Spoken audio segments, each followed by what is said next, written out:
Jadi pada video kali ini kita akan membahas tentang apa itu virus. Tapi sebelumnya kenalin, namaku Aisyah Mira Sofa Putri Adana dari kelas 10 IPA 2, absen 1. Halo semuanya, kalau aku Nilo Gede Gayatri Natasha, bisa dipanggil Gayatri, dari kelas 10 IPA 2 nomor absen 24. Namaku Ninyoman Sori Andini, bisa dipanggil Saori, dari kelas 10 IPA 2 nomor absen 27. Halo, Kenalin, aku Putu Kanyoksma Dewi dari kelas 10 IPA 2 nomor absen 34. Nah, kalian penasaran gak sih tentang apa itu virus? Ayo simak videonya sampai habis. yang pertama ada sejarah penemuan virus. Tahu nggak sih, virus pertama kali ditemukan oleh ilmuwan Jerman yang bernama Adolf Meyer pada tahun 1883 ketika sedang meneliti penyebab penyakit mozaik pada tanaman tembakau.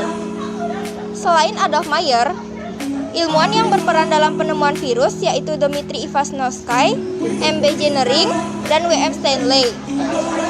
Yang kedua ada sifat-sifat virus. Sifat-sifat virus dibagi menjadi 4 bagian. Yang pertama ada virus bukan merupakan sel atau aseluler. Yang kedua, virus hanya dapat memperbanyak diri di dalam tubuh makhluk hidup. Yang ketiga, ada virus hanya tersusun atas satu jenis asam nukleat, yaitu DNA saja atau RNA saja. Yang keempat, virus dapat dikristalkan sehingga lebih menunjukkan ciri mineral daripada ciri kehidupan. Selanjutnya yang ketiga ada struktur virus. Yang pertama, ukuran virus. Virus hanya memiliki ukuran sangat kecil dan hanya dapat diamati menggunakan mikroskop elektron dengan perbesaran 100.000 kali. Oleh karena itu, tanpa bantuan mikroskop elektron, Anda tidak bisa mengamati virus dan hanya dapat merasakan jika tiba-tiba tubuh Anda sakit karena serangan virus.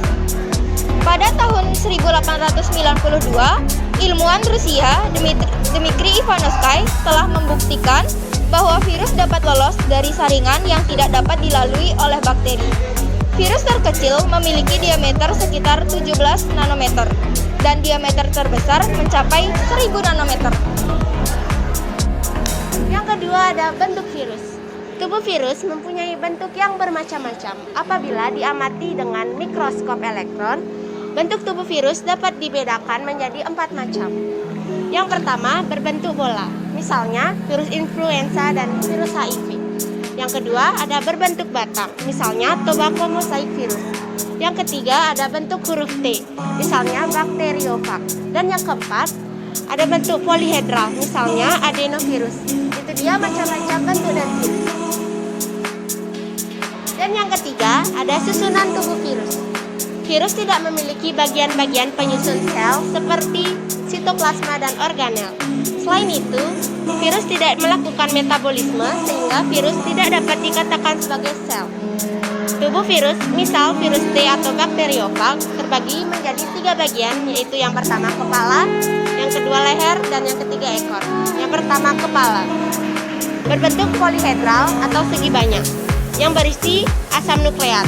Pada bakteriophag, asam nukleat berupa DNA. Asam nukleat berfungsi mengendalikan aktivitas replikasi virus. Pada bagian kepala virus yang berisi asam nukleat diselimuti protein yang disebut kapsid. Kapsid tersusun atas unit-unit protein yang disebut kapsomer. Kapsid inilah yang memberi bentuk kepada virus. Yang kedua, ada leher. Hanya virus berbentuk kompleks yang memiliki leher. Bagian leher berfungsi sebagai tempat penyangga kepala virus serta sebagai penghubung antara kepala dan ekor. Dan yang ketiga ada ekor. Ekor berfungsi untuk melekatkan diri dan menginfeksi sel yang diserang virus. Bagian ini memiliki struktur tambahan berupa selubung ekor, lempengan dasar, dan serabut ekor. Selubung ekor berfungsi sebagai menginjeksi DNA virus ke dalam sel fosfes dan sebagai penghubung kepala virus dan lempengan dasar. Lempengan dasar berfungsi sebagai tempat melekatnya serabut ekor dan jarum penusuk. Pada setiap ujung serabut ekor terdapat reseptor yang berfungsi untuk menerima rangsangan. Itu dia bagian dari susunan tubuh virus. Selanjutnya ada klasifikasi virus. Klasifikasi virus dapat diklasifikasikan menjadi 5 bagian. Yang pertama, berdasarkan asam nukleatnya. Berdasarkan asam nukleatnya, virus dikelompokkan menjadi 2, yaitu ribovirus dan deoxyribovirus. Yang kedua, ada berdasarkan bentuk dasarnya. Virus dapat dikelompokkan menjadi virus bentuk ikosahedral, virus berbentuk helikal, dan virus berbentuk kompleks. Yang ketiga, berdasarkan keberadaan selubung yang melapisi nukleokapsid. Pengelompokan virus dapat dibedakan menjadi virus berselubung atau bersampul dan virus telanjang. Yang keempat, berdasarkan jumlah kapsomernya. Pengelompokan virus dapat dibedakan menjadi virus 32 kapsomer, virus 60 kapsomer, virus 72 kapsomer, virus 162 kapsomer, dan virus 225 kapsomer. Selanjutnya ada berdasarkan sel inangnya. Virus dikelompokkan menjadi virus yang menyerang manusia, virus yang menyerang hewan, virus yang menyerang tumbuhan, dan yang terakhir yaitu virus yang menyerang bakteri. Selanjutnya aku akan bahas tentang ciri-ciri virus dibagi menjadi 7 macam. Yang pertama yaitu virus hanya dapat hidup pada sel hidup atau bersifat parasit intraseluler obligat. Yang kedua yaitu virus memiliki ukuran yang paling kecil dibandingkan kelompok taksonomi yang lainnya. Yang ketiga, nama virus tergantung pada asam nukleat yang menyusun genomnya atau materi atau partikel genetik, sehingga terdapat virus DNA dan virus RNA. Yang keempat, yaitu virus tidak memiliki enzim metabolisme dan tidak memiliki ribosom ataupun perangkat atau organel sel. Yang kelima, tipe-tipe virus hanya dapat menginfeksi beberapa jenis inang tertentu. Jenis inang yang dapat diinfeksi oleh virus ini disebut kisaran inang. Yang keenam, ada virus tidak dikategorikan sel karena hanya bersifat partikel penginfeksi yang terdiri dari asam nukleat yang terbungkus dalam lapisan pelindung. Yang ketujuh dan yang terakhir yaitu genom virus lebih beragam dari genom konvensional atau DNA untai tunggal atau single helix yang dimiliki oleh organisme lainnya. Nah, jadi di sini aku akan membahas tentang replikasi virus. Di sini replikasi virus terbagi menjadi 2, yaitu yang pertama daur litik dan yang kedua adalah daur lisogenik. Nah, di sini aku akan membahas tentang daur litik.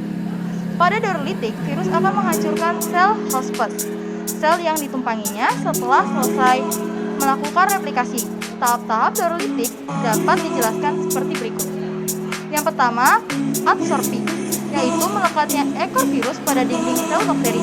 Yang kedua, penetrasi, yaitu ujung serabut ekor virus masuk dan menyatu dengan sel bakteri sehingga terbentuk saluran dari tubuh virus ke bakteri. Melalui saluran inilah virus memasukkan materi genetiknya. Kemudian yang ketiga yaitu eklifase.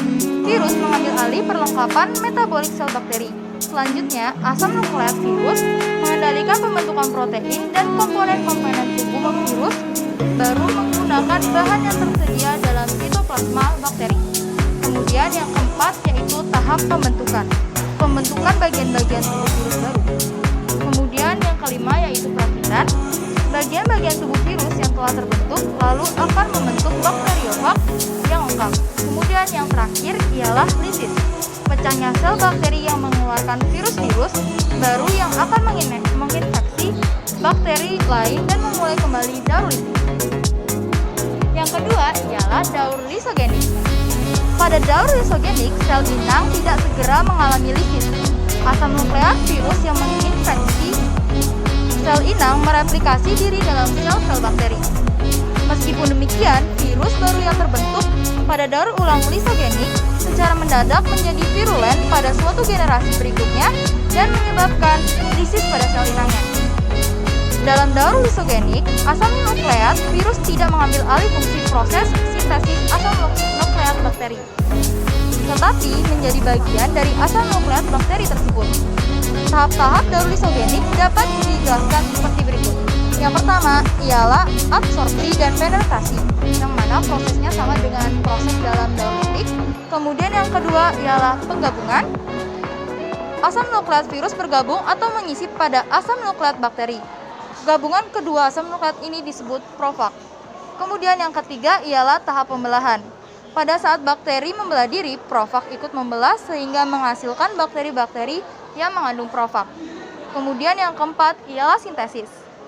Asam nukleat virus secara alami atau pada keadaan tertentu dapat memisahkan diri dari asam nukleat bakteri untuk memasuki daur litik. Selanjutnya, asam nukleat virus akan membentuk partikel-partikel virus baru. Kemudian yang kelima yaitu perakitan. Penyusunan partikel-partikel virus menjadi virus baru. Kemudian yang terakhir yaitu lisis. Pecahnya sel bakteri setelah virus-virus baru terbentuk.